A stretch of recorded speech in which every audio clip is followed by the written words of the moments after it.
première pierre a été longtemps posée, mais les chantiers n'ont jusque-là apparemment pas été démarrés.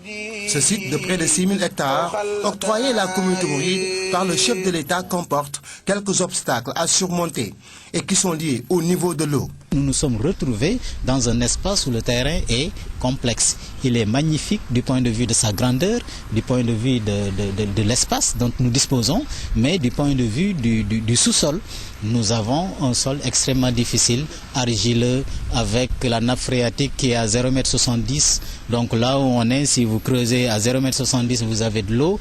Vous avez vu des puits piézométriques qui sont là-bas. L'eau est là, pratiquement à la portée de la main.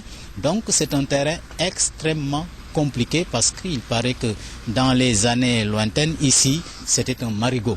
Pour ces préalables définis, la voie est dégagée. Cet homme, accroupi, avec sa boussole, est un boussobé. Il a hérité de ses parents, Serigne Baké Bousso, Serigne Baké Bousso et Serigne Mouloufa Kharignang Bousso, qui avaient délimité la khibla de la grande mosquée de Touba à ses débuts. Cette science qui consiste à l'orientation de tout lieu de culte vers la Kaaba. Il a été dépêché par le Khalife général des Mourides pour la circonstance. Deux autres envoyés du Khalife, Serigne Muntaha Bassirou Mbacké et Serigne Bassirou Abdou Khadre, pour bénir le site et prier pour que les travaux soient auréolés de succès et couronnés par la grâce divine, ont rappelé les émissaires du Khalife. Nous sommes prêts, fin prêts, et je pense que ça va continuer, Inch'Allah, sans interruption. Alors cela dénote en quelque sorte l'engagement et la volonté du Khalife général des Mourides qui nous a aujourd'hui instruit de tout faire pour que les travaux débutent effectivement et ne s'arrêteront qu'à la remise des clés pour l'ouverture de la mosquée et le début des prières. En tant que représentant du Khalife à Dakar et dans la banlieue, quel appel vous lancez aux Mourides de Dakar? Écoutez, je dis que tous les Mourides sont satisfaits de cette œuvre-là, mais particulièrement les Mourides de Dakar, parce que c'est nous qui sommes là, qui prions ici pratiquement les fêtes annuelles, la Tabaski, la Korité, et qui organisons en quelque sorte toutes les manifestations religieuses.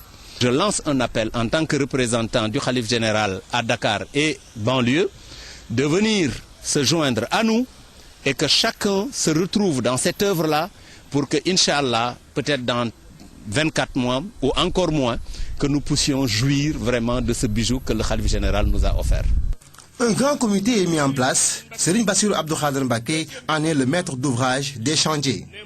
Des chantiers qui seront coordonnés par un maître d'ouvrage délégué à la personne de Mbacké Faye, chargé de remobiliser la communauté mouride de Dakar et sa banlieue autour d'une même cause, l'achèvement des travaux, mais également la mise en place de cette commission où toutes les expertises y seront réunies. Commission des finances, juridiques et domaniales, bâtiments et travaux publics, communication, affaires religieuses et culturelles, relations extérieures, logistique et transport, le tout couronné par un conseil de surveillance dont le seul but est d'organiser le déroulement de cette grande œuvre qui fera sans nul doute la fierté de la Oumma islamique, mais également de la communauté mouride.